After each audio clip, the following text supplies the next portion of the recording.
Madalas ngang nahuhuli ni Jenny na magkasama nga itong si Dara at Frederick, subalit nakakalusot nga ang dalawa. Ngunit sa pagkakataong ngang makita nga ni Jenny muli na magkasama nga itong si Dara at Frederick at iba na nga ang nangyayari. Kaya naman nga't nang hinala na nga agad itong si Jenny na may relasyon nga ang dalawa. Samantalang ito naman ngang si Vanna, nahuli na nga niya na nambababae nga itong asawa niya na si Frederick dahil pinanghinalaan niya na nga ito. Sinundan niya nga itong si Frederick nang matuntun nga niya kung saan ito napunta ay kasama nga ni Frederick itong si Dara.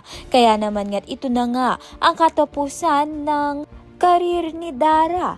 Samantalang kinausap naman nga niya itong si Jenny sa nangyari dahil nga nadadaw na nga itong si Vanna. Sa kabilang banda naman niya, may tanging hiling nga itong si Amelia kay Minchie dahil nga lumalala ang sakit niyang cancer.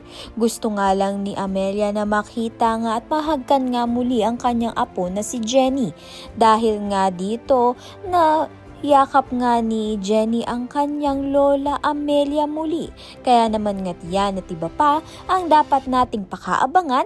Maraming salamat sa iyong panonood.